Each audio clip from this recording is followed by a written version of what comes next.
Assalamualaikum warahmatullahi wabarakatuh. Halo semuanya, kenalin kami dari kelompok 2 mata kuliah komunikasi dan advokasi kebijakan. Oh iya, kenalin juga anggota-anggota dari kelompok 2 ini yang terdiri dari Rogi Sanjaya, Sisilia Cahya, Anggun Oktarina, Akbar, Nur Salsabila Nadifa, Putri Maharani Yusuf, dan Ahmad Yuda Erlangga. Di sini kami mewawancarai ketua suatu organisasi yang bernama AISEC. Jadi, sebelum masuk ke pembahasan kita, sebelumnya aku mau kasih tahu dulu nih, bahwasannya kami mengambil tema mengenai advokasi kebijakan AISEC. Teman-teman tahu tidak apa itu AISEC? Untuk lebih jelasnya, yuk kita simak wawancara kami bersama ketua AISEC. Halo, selamat pagi Kak. Jadi sebelumnya kenalin, aku Putri Maharani, aku dari jurusan Ilmu Administrasi Publik Universitas Sriwijaya, yang hari ini akan mewawancarai Kakak mengenai komunikasi dan advokasi yang ada di AISEC ya Kak. Sebelumnya, boleh Kakak perkenalan terlebih dahulu? Oke, halo, perkenalkan aku Kayla Siti Nurhasa. Biasanya orang-orang manggil aku Kayla. Saat ini aku mahasiswa semester 4 jurusan akuntansi ekonomi Menteri. Dan kalau untuk di AISEC sendiri, aku bisa mengemban posisi Local Committee Vice President Finance, Governance, and Legality untuk tahun 2023 sampai 2024. Nah, juga ya, Putri. Oke, jadi Kak Kayla, karena udah bareng narasumbernya langsung ini, sebelumnya kami mau tanya, AISEC itu apa sih Kak?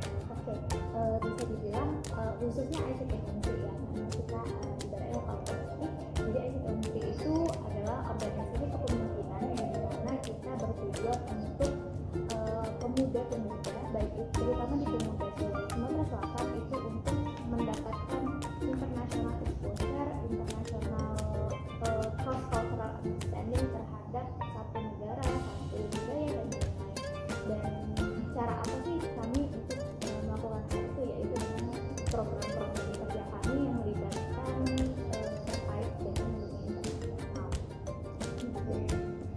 Jadi kita langsung masuk ke pertanyaan yang pertama ya Kak. Jadi selama Kakak menjabat ini, apa sih Kak proses advokasi kebijakan yang dilakukan di AISEC ini Kak?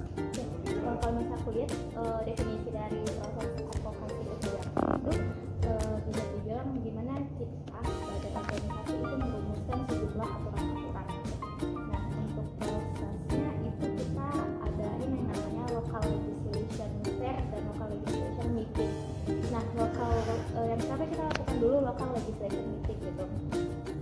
Atau biasanya anak-anak AISEC itu nyebutnya LLM.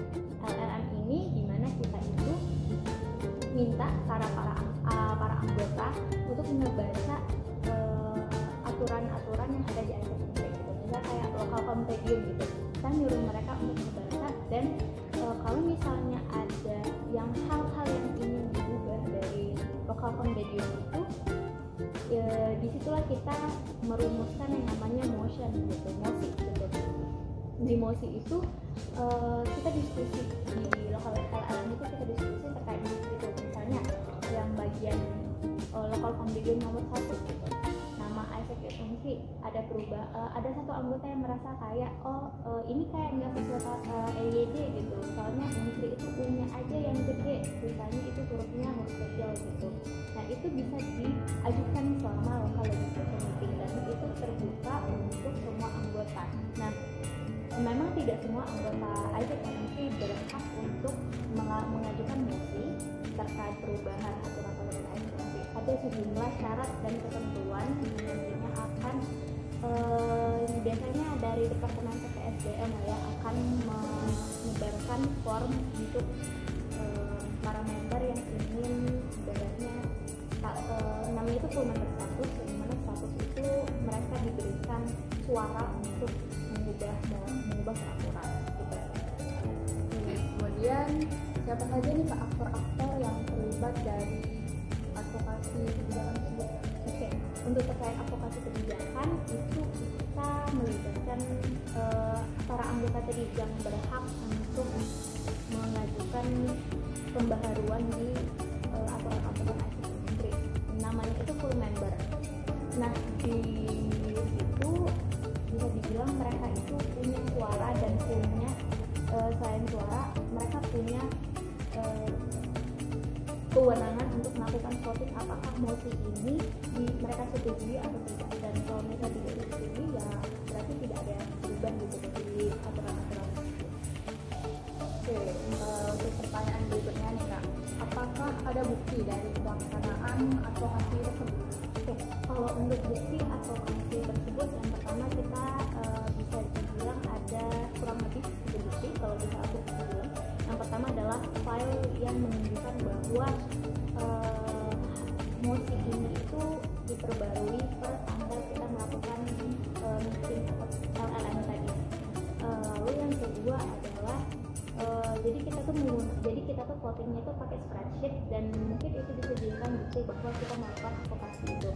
Lalu yang ketiga tentu saja screenshot, karena kita melakukan advokasi kebijakan itu melalui online, jadi screenshot bukti dari kita melaksanakan kegiatan itu juga kita lakukan dokumentasi lah ya udah.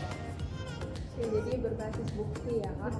Dan untuk pertanyaan terakhir nih Kak, menurut Kak Kaya sendiri selaku Vice Presiden AISEC ya tadi, Vice President, menurut Kakak apakah advokasi kebijakan yang dilakukan ini sudah sesuai atau malah sebaliknya? Mungkin bisa Kak jelaskan?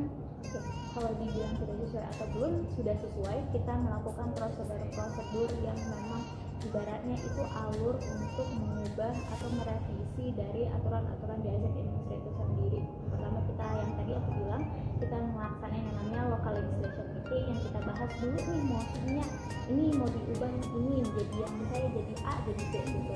Lalu kita juga ada yang namanya setelah meeting kita ada yang namanya fair, local legislation fair, di mana kita voting nih apakah motif itu disetujui oleh semua member atau enggak, dan apakah sudah sesuai. Mungkin menurut saya sih sudah, akan tetapi menurut saya ada perlu improvement atau perubahan dari member itu sendiri terkait pada saat mengajukan mosi, karena kalau yang aku lihat ada beberapa member itu masih ragu-ragu untuk memberikan suara, untuk melakukan revisi atau menanyakan alasan kenapa ini diubah aturannya. Oke, jadi itu tadi pertanyaan penutup dari kami ya Kak. Mohon maaf apabila selama wawancara tadi ada kalimat yang kurang mengenakan. Terima kasih ya Kak atas kesempatannya. Oke teman-teman, selanjutnya kita akan melakukan wawancara sesi kedua melalui via Zoom meeting, dan tentunya masih bersama dengan narasumber kita, yaitu Kak Kaila Siti Nurhalisa selaku Lokal Komite Vice President Finance AISEC Unsri. Assalamualaikum warahmatullahi wabarakatuh. Kami dari kelompok 2 hari ini mau melanjutkan wawancara kami mengenai advokasi AISEC hari. Sebelumnya aku mau kenalin dulu anggota dari kelompok 2, yaitu yang pertama ada Robinson Jaya, kedua Cecilia Dwi Cahya, ketiga Agung Maksudna, keempat M. Akbar, kelima Amelia Erlangga, keenam Nusra Sarjana Diva, dan yang terakhir sendiri yaitu. Jadi langsung ke pertanyaan pertama aja. Pertanyaannya itu bagaimana proses pembentukan kebijakan dan peraturan dalam local legislation meeting di AISEC. Oke, kalau untuk proses dari bagaimana pengambilan pembentukan kebijakan di local legislation meeting, itu yang pertama kita akan mengirimkan dulu aturan, kalau di AISEC itu nyebutnya governance tools, peraturan yang terdiri dari local compendium, lalu ada internal policy, lalu ada project policy. Itu kita kirimkan ke member-member di AISEC Unsri. Setelah dikirimkan, mereka akan melihat dan mengkaji secara mandiri dulu terkait kira-kira apa aja pasal-pasal atau peraturan yang perlu kita ubah atau yang perlu kita perbarui. Nah, dari situ pada saat local legislation meeting,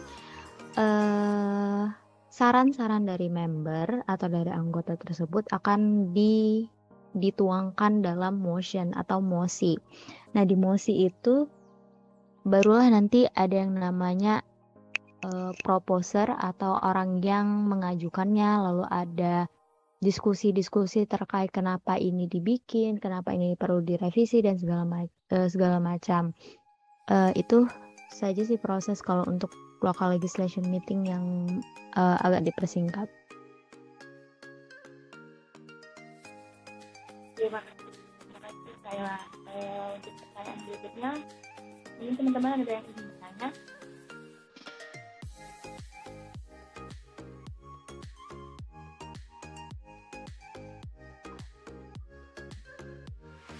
Saya ingin bertanya kepada Kak Kayla. Ya, silakan. Pertanyaannya itu, siapa yang berwenang untuk mengadakan dan memimpin pertemuan legislasi lokal di AIESEC itu, Kak? Oke, kalau yang berwenang untuk memimpin jalur untuk mengadakan, jadi kita untuk mengadakan local legislation meeting adalah ketua umum dari AIESEC dan Unsri itu tersendiri. Kalau untuk sekarang ketua umumnya itu Kak Ula Rizky Ramadia. Bisa dibilang dia adalah orang yang mengatur bagaimana sistem local legislation itu berlangsung, bagaimana pemberitahuan ke member itu, misalnya kayak kita harus revisi ini dan ini, dia ngejelasin dan segala macam, itu dipimpin oleh dia. Nah, cuman bisa dibilang local legislation meeting ini perlu juga yang adanya moderator gitu, untuk biar arah, misalnya kayak kan kita perlu ada mosi gitu, dan pada saat yang mengatur jalur diskusi selama local legislation meeting itu kan butuh moderator. Nah, moderator itu bisa dibilang kita sebutnya chair atau ya kayak penyebutannya kursi, tapi chair itu ialah yang memimpin jalur diskusi. Cuman kalau misalnya dibilang siapa yang boleh mengadakan untuk local legislation meeting itu ya dari ketua umumnya itu dahulu gitu. Itu, Kak. Oke gitu, Kak. Untuk ada pertanyaan selanjutnya nih, Kak. Kira-kira setelah ada pertemuan itu, tentunya juga ada tujuan ya, Kak. Jadi sebenarnya apa sih tujuan dari pertemuan legislasi lokal di AIESEC itu? Oke, local legislation meeting dan local legislation fair itu dilakukan karena yang namanya peraturan itu kan nggak bisa, nggak mungkin yang namanya peraturan itu nggak ada perubahan setiap tahun pemerintah, bukan tahun pemerintahan yang di term yang baru itu nggak mungkin nggak ada yang berubah. Nah, makanya local legislation meeting dan fair ini dilakukan untuk mengamandemen perubahan-perubahan itu. Misalnya, kalau di term atau di tahun lalu itu penggunaan bank account-nya itu menggunakan akun bank dari Bank Jago, dan tahun ini kita baru pakai yang namanya Bank Mandiri. Nah, itu kan aturan seperti itu kan tertuang di local compendium, dan kalau misalnya ada perubahan itu tidak bisa langsung aturannya diubah begitu saja, harus ada diskusi dan segala macam. Nah, diskusi dan segala macam itu harus dilakukan secara formal. Nah, makanya kita perlu mengadakan adanya local legislation meeting dan disahkan pada saat local legislation fair itu. Oke, jadi gitu, Kak, ya tujuannya, Kak. Nah, nih, Kak. Ya. Dalam local legislation meeting itu kira-kira siapa saja, Kak, yang dapat menghadiri pertemuan itu di AIESEC? Oke, kalau yang untuk bisa menghadirinya itu adalah orang-orang yang semua member dari AIESEC and Unsri itu boleh untuk datang di local legislation meeting dan local legislation fair gitu. Oke, jadi semua anggotanya boleh menghadiri, Kak, ya? Iya, benar. Oke, itu saja sih pertanyaan dari saya, sekira cukup ya. Mungkin untuk teman-teman yang lain ada yang ingin bertanya kepada Kak Kayla.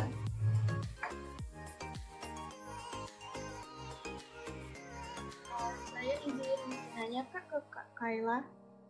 Iya. Topik apa saja yang dibahas untuk pertemuan legislasi lokal AIESEC? Pada saat lokal pada saat local legislation meeting yang dibahas itu ada banyak, tapi aku rangkum peraturannya itu yang biasanya dibahas apa aja. Kalau di lokal kompendium yang biasanya dibahas itu adalah terkait keuangan dan administrasi dan juga pengaturan terkait hak dan kewajiban dari member. Itu biasa ada penambahan, ada pengurangan. Lalu pada saat internal policy itu biasanya aturan-aturan terkait pada saat kita melakukan pertukaran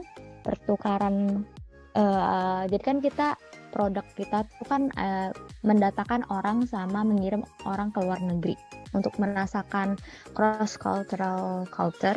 Nah, di internal policy itu mengatur terkait itu karena kebijakan pemerintah terkait mendatangkan orang atau mengirim orang ke luar negeri itu kan cukup berubah ya tiap tahunnya. Nah, lalu ada yang namanya project policy. Biasanya kalau di sini itu mengatur tentang bagaimana sih project itu harus mempersiapkan acaranya gitu. Apa yang harus disiapkan pada hari H itu, apa aja yang harus dibentuk, dan pengelolaan keuangannya itu seperti apa. Nah, itu biasanya yang dibahas pada saat local legislation meeting. Jadi untuk proses pengambilan pertemuan legislasi lokal ISEC gimana ya, Kak? Oke, untuk proses pengambilan keputusan kita menggunakan sistem voting. Nah, kalau misalnya dilakukan secara offline atau secara langsung, itu biasanya kita beneran ada ballot box, jadi beneran ada kotak suara, ada surat suara dan segala macam. Nah, kalau untuk offline itu pengambilan keputusannya biasa menggunakan plakar. Jadi member yang bisa melakukan voting itu mengangkat plakar atau kartu nama mereka untuk menunjukkan apakah mereka setuju, tidak setuju, atau abstain. Nah, kalau misalnya pertemuan itu dilakukan secara online, maka untuk kan nggak mungkin ya kalau di offline itu pakai plakar. Biasanya nggak kelihatan kan kayak dia ngangkat plakar atau enggak gitu.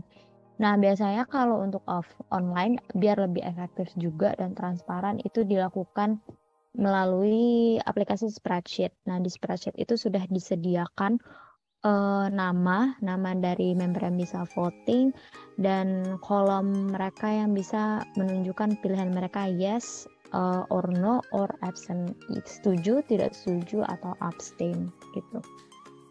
Iya, dampak dari proses pengambilan keputusan. Oke, kalau untuk dampak dari pengambilan keputusan, yang pastinya dampak dari keputusan itu adalah apakah aturan yang diubah itu disetujui atau nggak disetujui. Nah, kalau hasilnya itu disetujui oleh oleh mayoritas orang, kan syarat untuk voting itu sah adalah 50% plus 1. Jadi kalau misalnya ada total member yang bisa vote itu 20, berarti setidaknya ada 11 vote biar aturan itu bisa dipas atau bisa diloloskan. Nah, dampaknya apa kalau misalnya ada pengambilan keputusan seperti itu? Ya, mosi-mosi tersebut ada yang ditolak, ada yang disetujui atau diloloskan gitu sih.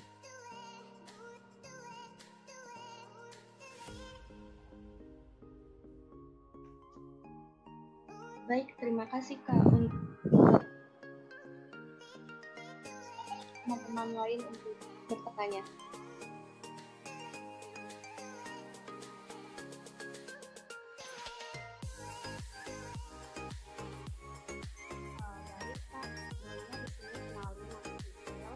Ini aku mau nanyain apa aja sih perubahan terbaru dalam peraturan ISEC yang dihasilkan dari pertemuan legislasi lokal terakhir itu. Oke, kalau untuk perubahannya itu yang pertama peraturan yang diubah dari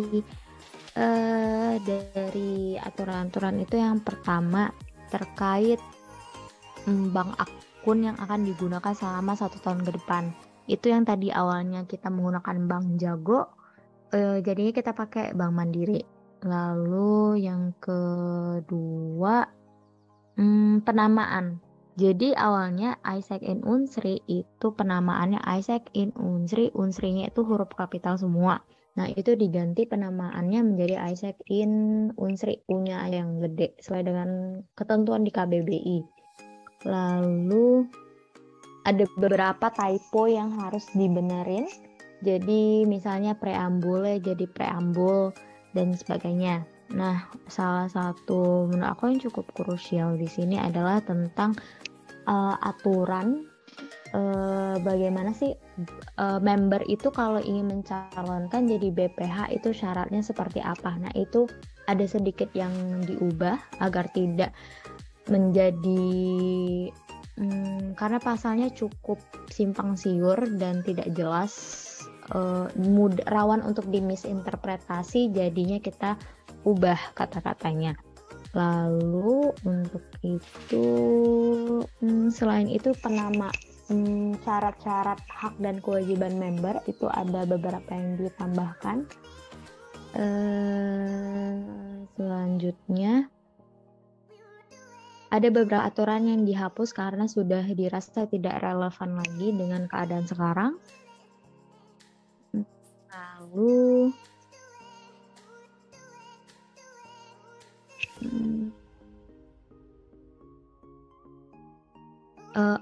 ada aturan terkait fine keuangan juga, misalnya terkait berapa sih nominal bisa uangnya diganti oleh local committee kepada member. Itu ada aturannya, jumlah maksimum yang bisa ditebus bisa dibilang. Sisanya terkait subsidi, misalnya kita kan suka ada conference ke nasional, misal ke Jakarta atau ke Bandung. Nah itu diatur juga bagaimana kita memberi subsidi untuk delegates fee-nya atau untuk biayanya itu kita cover sampai berapa persen gitu. Itu aja sih yang diatur. Terima kasih untuk jawabannya. Next, ke pertanyaan selanjutnya, apakah ada tindakan yang diambil jika anggota tidak mematuhi peraturan yang ditetapkan dalam peraturan legislasi lokal ISEC itu sendiri, Kak? Bisa dijawab? Oke, kalau untuk apabila member itu tidak atau anggota itu tidak mematuhi aturan-aturan yang sudah ditulis di ISEC, di local compendium, di internal policy atau di project policy, kita ada yang namanya SP atau surat peringatan. SP-nya itu tidak, kalau misalnya tidak mematuhi sekali itu tidak langsung dikenakan SP tertulis, tapi ditegur secara lisan terlebih dahulu. Lalu ketika sudah 2 kali melakukan pelanggaran, barulah surat SP itu keluar secara tertulis. Nah, kalau misalnya sudah melakukan 3 kali pelanggaran, maka itu sudah termasuk kategori yang berbahaya dan bisa bukan hanya surat peringatan, malah surat pemberhentian secara paksa atau termination letter kita sebutnya gitu. Gitu ya Kak, makasih ya untuk jawabannya. Dan pertanyaan terakhir nih dari aku, bagaimana cara mengajukan perubahan atau usulan baru dalam pertemuan legislasi lokal ISEC itu? Oke, kalau untuk mengajukan perubahan, biasanya kita itu local legislation meeting atau local legislation fair itu diadakan 2 kali dalam 1 tahun. Nah, untuk yang pertama itu sudah dilakukan bulan Februari. Biasanya kalau ingin mengajukan pada bulan Februari, awal Februari itu biasanya kita sudah memberitahu ke anggota kalau misalnya kita akan ada melakukan local legislation meeting dan ini aturan yang dibaca, dan kalau misalnya kalian pengen ada perubahan itu bisa bilang pada saat local legislation meeting. Itu juga kalau misalnya pada biasanya kalau awal-awal ini bukan hal yang bisa dibilang member tidak terlalu aktif pada local legislation meeting yang pertama karena biasanya baru mulai ya. Jadi banyak yang belum terlalu ngeh lah kayak aturannya seperti apa gitu. Nah biasa pada saat local legislation meeting biasanya member itu lebih vokal. Nah disinilah biasanya cara pengajuannya sama. Mereka pada kita kirimkan 3 aturan yang terbaru itu ke grup, dan kita minta untuk mereka baca, kita minta mereka untuk review, dan minta mereka untuk mengajukan apa yang perlu dirubah dari aturan tersebut pada saat local legislation meeting gitu. Oke, terima kasih untuk Kak Kayla udah menjawab pertanyaan dari aku. Itu aja sih pertanyaan dari aku, dan untuk teman-teman yang ingin bertanya dipersilakan. Terima kasih. Oke. Izin lanjut ya Kak. Jadi pertanyaannya, bagaimana local legislation meeting di ISEC mempengaruhi operasional dan keputusan organisasi secara keseluruhan? Oke, bagaimana LLM itu bisa mempengaruhi operasional kita? Mempengaruhinya itu berarti kita pada saat melakukan operasional organisasi secara keseluruhan itu harus tunduk kepada aturan itu, misalnya aturan di local compendium, aturan yang ada di internal policy, dan aturan yang ada di project policy. Alhasil bisa dibilang cara operasional kita ini cukup terstruktur, dan kalau misalnya kan kadang-kadang ada yang suka nyeleneh ya. Nah kalau misalnya hal-hal yang nyeleneh itu bisa risk manajemennya itu bisa bagus karena kita punya argumen yang kuat. Kalau misalnya ada member yang melaksanakan tugas tupoksinya itu tidak sesuai dengan aturan, itu kita punya argumen yang jelas, argumen yang kuat bahwa kenapa bentuk alur dari operasional itu seperti ini. Itu sih yang paling, menurut aku, yang efek yang paling utamanya. Oke Kak, lanjut. Bagaimana memastikan transparansi dan akuntabilitas itu di LLM itu sendiri, Kak? Oke, caranya adalah yang pertama ketika pada saat local legislation meeting kita harus secara terbuka menerima opini dari member-member pada saat itu. Jadi ketika mereka bertanya, oh kenapa aturannya seperti ini, kita jelaskan kenapa aturannya seperti ini. Lalu ketika mereka mengajukan perubahan terkait pasal 1 atau pasal 1, 2 atau 3, itu kita menerima dengan lapang dada dan kita diskusikan gitu. Nah itu pada saat meetingnya. Lalu saat fair atau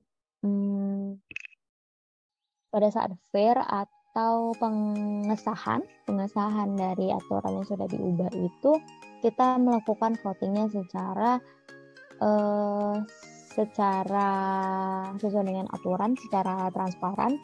Misalnya kalau misalnya offline itu ballot, mereka itu pada saat melakukan voting itu tidak transparan berapa sih yang orang atau member yang setuju dengan voting itu. Lalu pada saat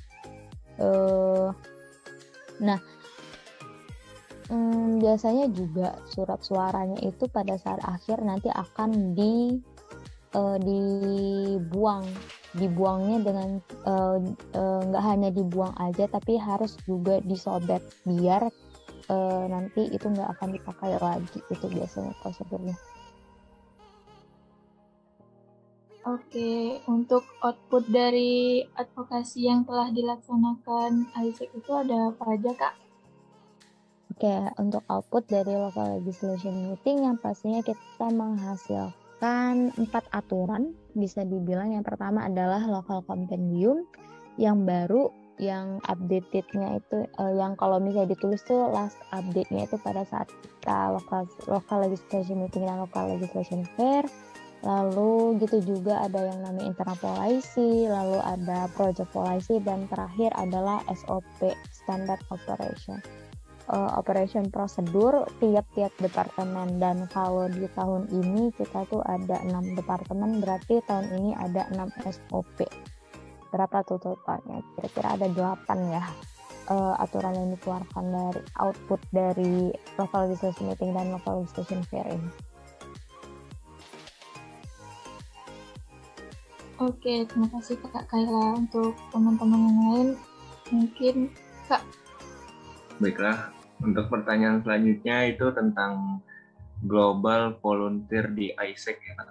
Yang pertama, apa yang menjadi visi dan misi AIESEC dalam menjalankan program global volunteer tersebut? Oke, mungkin aku perlu jelasin sedikit tentang visi misinya AIESEC. Kalau bisa dibilang kan AIESEC ini dibentuk karena Perang Dunia Kedua ya. Jadi visi dari AIESEC ini adalah intinya mewujudkan perdamaian dunia. Nah, caranya untuk mewujudkan perdamaian dunia itu dengan mengasah kepemimpinan, lalu memaksimalkan potensi di dalam ada pemuda dan juga memiliki kemampuan untuk menghargai perbedaan budaya yang berbeda antara satu budaya di satu daerah dan daerah yang lain itu. Nah, kenapa perlu ada global volunteer gitu?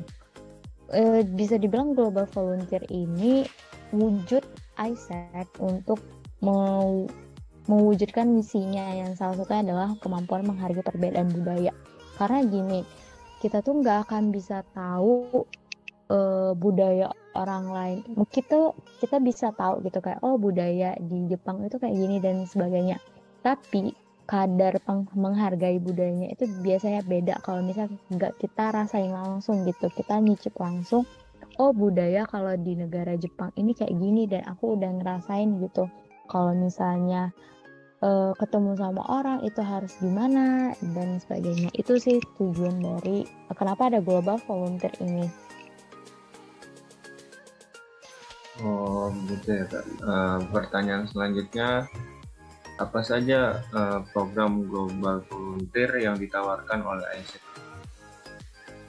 Oke, kalau untuk program dari volunteer itu bisa dibilang harus sesuai dengan SDG atau tujuan pembangunan berkelanjutan yang ada 17 itu. Nah, program yang ditawarkan itu berbeda-beda tiap lokal committee, tiap-tiap negara itu berbeda-beda. Jadi memang bahkan satu lokal committee misalnya antara Unsri sama mungkin ke UI gitu, itu program ditawarkan itu beda-beda, tapi kiblatnya atau fokusnya itu tetap satu, itu harus ngebahas tentang 17 tujuan pembangunan berkelanjutan atau SDGs sih kita nyebutnya gitu. Oke, baiklah Kak. Pertanyaan selanjutnya lagi Kak, bagaimana cara AIESEC menjamin keamanan dan keselamatan volunteer saat melakukan program di luar negeri? Oke, kalau untuk penjaminannya adalah kita kan sebagai organisasi yang ibaratnya ngirim sama mendatangkan, kita lah yang ibaratnya bertanggung jawab terhadap orang itu dari dia datang ke negara ini, datang ke lokal committee kita sampai dia pulang dengan selamat ke negara asalnya. Caranya adalah yang pertama, AIESEC itu punya 16 standar yang harus dipenuhi masing-masing LC. Misalnya kayak LC Unsri itu yang ibaratnya menerima si bule ini ya ke Palembang. Nah, salah satu standar yang harus dipenuhi dari Unsri itu ada banyak dan salah satunya adalah 16. Nah, yang pertama kalau dari segi legalitasnya dulu deh. Kalau dari segi legalitasnya mereka harus yang namanya punya visa yang legal gitu di Indonesia, dan visanya itu kalau tidak salah jenis visa budaya. Jadi mereka bukan pakai holiday visa, jadi mereka tuh pakai jenis visa yang lain. Lalu setelah itu untuk memastikan juga amit-amit mereka ada kejadian yang tidak mengenakan yang melibatkan kesehatan, kita juga harus mengurusi asuransi mereka selama ada di sini gitu. Nah, dan juga untuk jadi kan mereka ibaratnya ngerjain project ya di sini. Nah, untuk memastikan mereka itu memang mengerjakan proyeknya di sini dan ibaratnya tidak melipir kemana-mana ya, atau kabur lah istilahnya. Mereka itu perlu didampingin terus. Ada yang namanya nanti itu buddy. Jadi ibaratnya buddy itulah yang jadi teman mereka selama ada di Unsri gitu. Itu sih untuk bagaimana sih memastikan keselamatan mereka selama di sini. Oke, baiklah. Terima kasih Kak. Untuk pertanyaan selanjutnya akan ditanyakan oleh teman saya. Dipersilakan. Sebelumnya terima kasih kepada Kak Kalya ya. Berikutnya Kak Kalya, pertanyaan dari saya, apa saja ya Kak manfaat yang kita bisa dapat saat menjadi volunteer di AIESEC? Oke, manfaat yang bisa didapatkan kalau misalnya gabung global volunteer-nya AIESEC gitu ya. Pertama adalah kita tuh jadi ngerasain gimana sih budaya orang lain itu gimana. Nah, ketika kita tuh berhadapan dengan budaya baru, orang-orang baru yang ibaratnya tuh benar-benar beda gitu dari yang biasa kita jumpain gitu. Kita kan lumayan beragam juga ya orang-orangnya, tapi kalau beda negara itu pasti beda lah shock culture-nya dan segala macam. Nah, dengan berhadapan dengan situasi seperti itu, kita tuh jadi bisa memperluas pandangan kita terhadap budaya baru. Tuh. Yang kedua adalah memberikan pengaruh positif kepada sekitar kita. Jadi ketika global volunteer itu kita kan mengerjakan proyek yang berdasarkan 17 tujuan pembangunan berkelanjutan ya. Nah, dan isu-isu seperti itu kan relevan ya untuk masyarakat sekitar. Jadi kalau misalnya join di global volunteer itu kita bisa memberikan manfaat secara langsung kepada masyarakat itu. Lalu yang ketiga itu adalah kita jadi ibaratnya memberi tantangan baru untuk diri kita sendiri. Nah, bisa dibilang kan itu suasana baru, keadaan baru, ibaratnya itu adalah suatu hal yang ibaratnya di luar zona nyaman kita.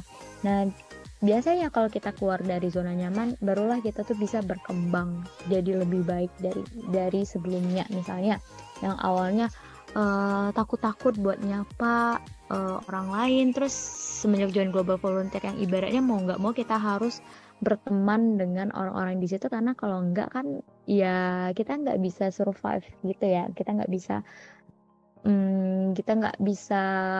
tahan gitu di tempat itu nggak ada teman. Nah itu sih, jadi keluar dari zona nyaman dan mengembang keluar dari zona nyaman itu kan otak kita berpikir gimana ya aku harus bertahan di situasi yang cukup challenging ini. Ya, terima kasih Kak Kalya atas penjelasannya tentang manfaat dari menjadi volunteer dari AIESEC. Berikutnya Kak, bagaimana sih Kak AIESEC menjalin kerjasama dengan organisasi lokal di negara tujuan volunteer? Oke, kalau untuk menjalin kerjasama dengan organisasi lokal di negara tujuan volunteer, jadi kita tuh nggak bisa misalnya nih AIESEC in Unsri itu kita kalau misalnya untuk bekerja sama organisasi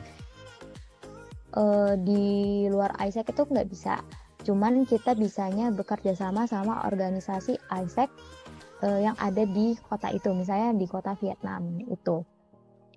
Cara menjalin kerjasamanya itu seperti biasa sih. Yang pertama kita harus mengabari orang atau person in charge yang ada di AIESEC local community tersebut. Kita kontak, terus juga melakukan yang namanya IR meeting, internal relation meeting. Dari situ kita bisa dibilang itu cuma kayak perkenalan antara satu budaya dan budaya lain. Misalnya kita budaya di kota Palembang itu seperti apa, kita tunjukkan dan presentasikan ke orang-orang AIESEC luar gitu. Gitu juga mereka memperkenalkan budayanya ke kita. Nah dari situlah kita melihat apakah ada kecocokan antara bisa kita bilangnya supply and demand. Kayak misalnya apa kita tuh butuh butuh mendatangkan orang luar negeri nggak? Nah, mereka tuh juga butuh ngirim orang nggak ke tempat kita. Nah, dari situ sih ibaratnya kerjasama bisa terjalin. Nah, di sini bagian legalitasnya tuh ada gitu. Ketika kita membahas tentang persetujuan kerjasama, itu kita nggak bisa ngomong secara verbal aja di ISEC, harus ada yang namanya tertulis. Nah, itu kita ada yang namanya Memorandum of Understanding. Itu isinya adalah pasal-pasal yang berkaitan dengan permintaan kita dan juga permintaan dari ISEC luar itu terkait satu dan lain hal, dan ditandatangani sama kita dan mereka juga gitu. Baik, terima kasih Kak Kaya. Berikutnya pertanyaan terakhir dari saya Kak. Bagaimana sih Kak ISEC mempersiapkan dan melaksanakan konferensi nasional maupun internasional? Oke, kalau untuk mempersiapkan konferensi nasional, biasanya dari yang pertama sih harus membentuk yang namanya panitia ya. Ada beberapa posisi yang biasanya dibuka. Nah, setelah pembentukan panitianya menyusun konsep dan segala macam, kita yang ibaratnya jadi pesertanya itu biasanya kita mendapatkan kuota. Misalnya yang lagi sekarang nih manajer board conference itu kita dapat 5 kuota dari nasional. Dari situ kita mengirimkan 5 orang ke conference itu. Nah, untuk biayanya tersendiri itu memang ditanggung oleh anggota itu sendiri. Cuman dari kita itu ada yang namanya subsidi. Jadi berapa persen dari total biaya registration, biaya regis itu kita tanggung gitu. Misalnya kayak sekitar 10%, berarti sekitar 100 sampai 200 ribu itu kita nanggung, tapi sisanya dibayar sama orang yang berangkat ke kongres nasional. Nah, gitu juga internasional gitu, untuk expense pribadi untuk pengeluaran pribadi kayak pesawat dan segala macam itu ditanggung pribadi. Cuman ada beberapa persen dari total biaya regis itu yang ditanggung sama kita, tapi memang tidak banyak gitu. Baik, terima kasih Kak. Kasih ya Kak Kaya atas penjelasannya. Berikutnya saya serahkan kepada rekan saya.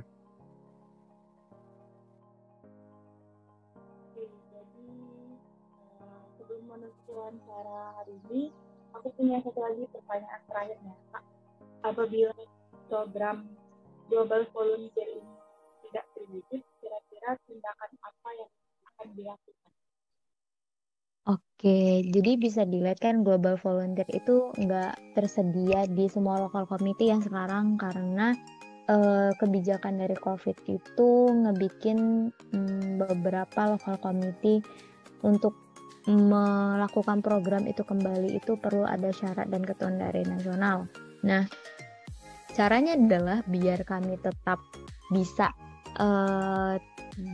memberikan program serupa, berprogram berbeda tapi serupa dengan Global Volunteer adalah kita menyediakan yang namanya program substitusi gitu.